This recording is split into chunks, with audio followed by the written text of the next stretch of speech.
Hello and welcome. Today's Memorial Day and I'm sure everybody's having a great time. Now, I'm trying to clear this video out before I do my review of Hero when it comes out hours later. But I want to talk about Combatants.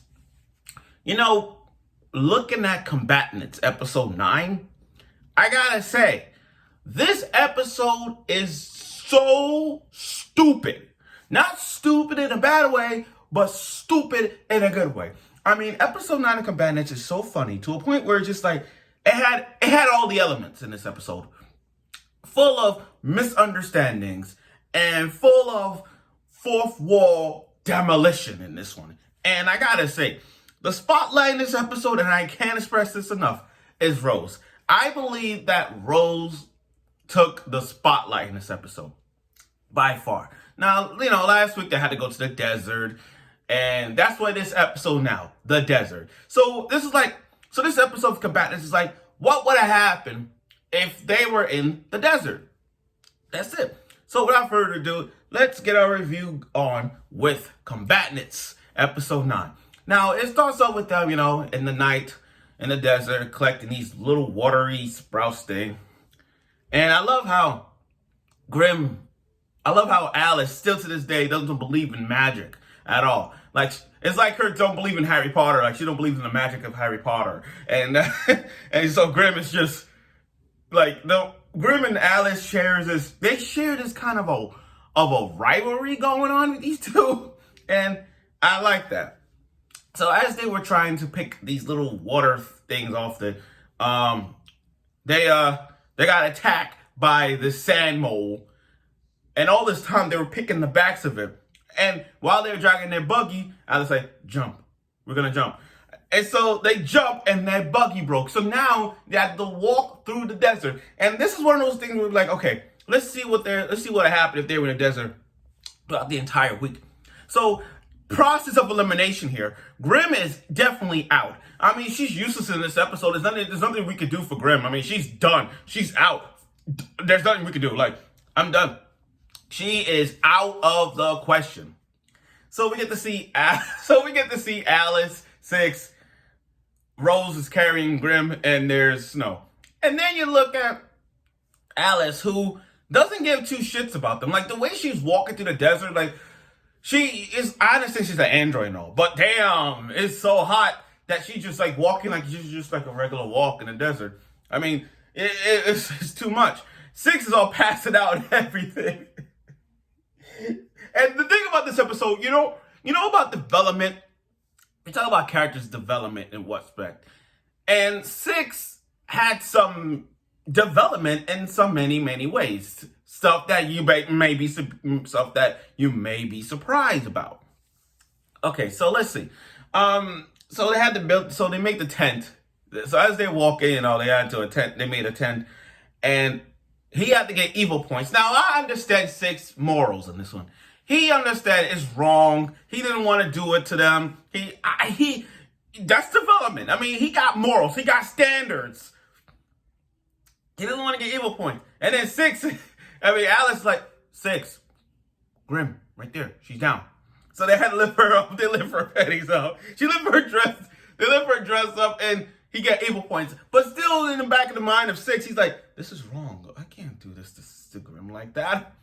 And yeah, now as they walk into the desert, Rose got this hunger, cannibalistic hunger. Like, I mean, literally this cannibalistic hunger. And again, this is all about misunderstandings. 6 is looking at the back of, like, he knows, like, I can't defile this young girl. This is wrong for me. He knows he can't defile the young. See, I like 6 because he knows that Rose is a young girl and he won't smash.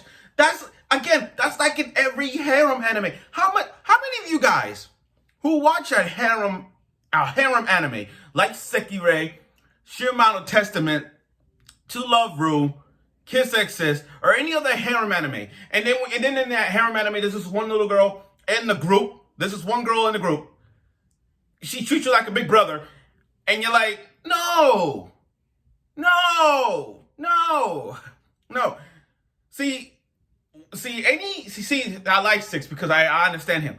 Anytime in the harem, when I watch harem animes and I see this one girl who treated the main character like a big brother now, the answer is no. I would not. And I'm like, with Alice, we're like, they're gonna eat Alice? No. Here's the thing about Alice.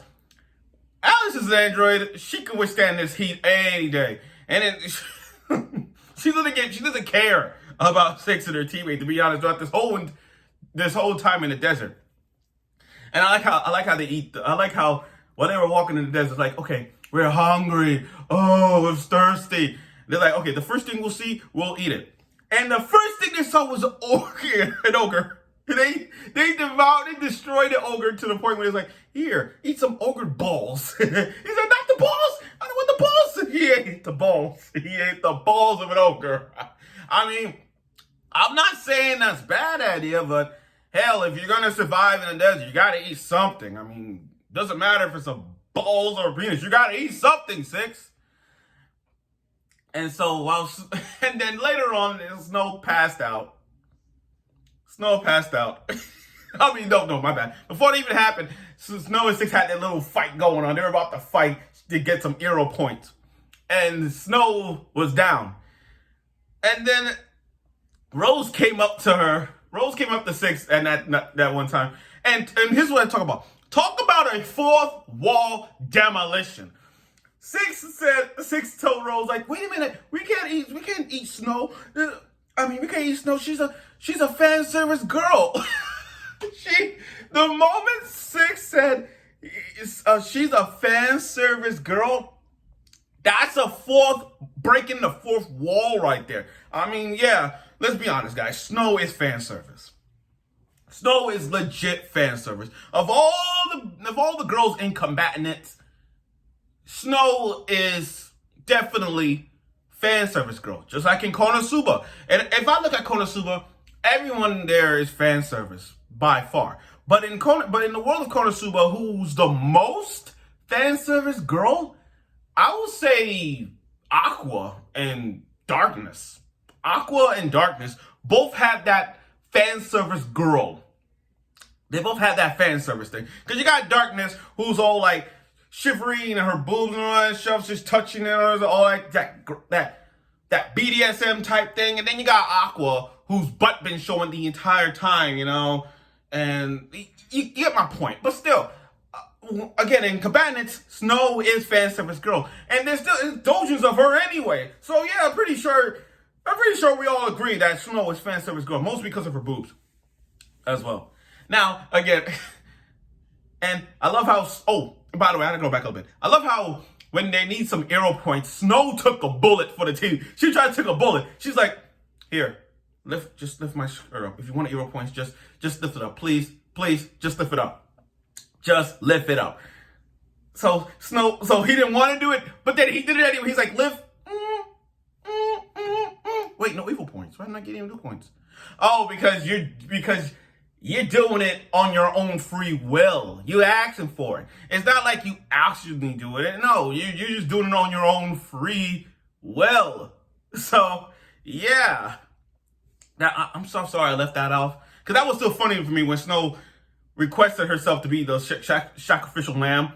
Being, here, if you want hero points, just lift my skirt up. I don't care. We got to get out of here. So I don't blame her. I mean, she took one for the team. And then there's Rose, who was the spotlight of all, because this is where the misunderstandings come in play. See, here's the thing. Six thought eating her, all that kind of stuff, like doing it to her. That's what he thought. But then Rose looked at it, but then this Rose thing about the eating, like eating-wise, like, I'm going to devour you, all that stuff. And then Six grabs Alice out of the way of the tent, outside the tent, while she just punched her a shotgun, didn't give two shits. All that, just didn't give two shits. You have Six and Rose going at it in the tent. In the background, you can see just fighting along. It's like, you're an evil points, evil points, evil points, evil points, evil points, evil points. You hear all those evil points coming up. And he's like, Six punches her shotgun and say, good job, you're getting evil points. We can get a buggy now. And then they finally got a buggy. And they went back to the kingdom. The majority of that episode, again, was so stupid and funny. From fourth wall demolition, breaking the fourth wall, a lot of misunderstandings, and I will say this, 6 developed. And I mean by develop, I mean like he has standards, he has morals. I'm sick and tired of people saying, oh, 6 is, he's a bad guy. I mean, again, he's not really a bad guy. He's just doing things right. You know what I mean? Like he got, like he knows it's wrong. He knows where things are right. So I agree with 6 on doing whatever he had to do. Now, in the end, because of what happened, and they've been in the desert for 1 week. So after a week, and it got back, Tillis said, oh, the Demon King, they've joined forces, so now they're gonna have an arm. Now they're gonna fight off against the kingdom. So now it's gonna be 6 and the Alice to take care of it, and that's how it ended. Now, I'm looking at next week's preview when they had it, and it looks like we're gonna have a bunch. It looked like the 3 characters, like Astaroth and the others. It looks like we're gonna have more of them this one because of the spotlight. They're gonna have more of the spotlight next week, and I hope they do. But again, this week's episode was hilarious. Ha! This episode was hilarious. I mean, again, breaking the fourth wall, full of misunderstandings, and a lot of hero things just to do it. I mean, literally, what can I say? It's combatants. Now, in the direction that combatants is doing right now, I think they're gonna lead to, like, story-wise, I think this whole devouring and conquering world thing, I don't think they're gonna do that no more. What we're seeing from this whole plot now is just, again, comedy plot, yeah. But in the direction that they're going now, just to face off the demon lords, that's the direction they're going through. So, okay, they're gonna go right towards, for the last few episodes, we're gonna see them getting ready to face the demon lords. So let's see how that works. But again, this episode was really funny, as ever. And like every episode of Combatants, they tend to get funnier and funnier for every passing episode. So I look forward for next week's episode, and I'm sure you will.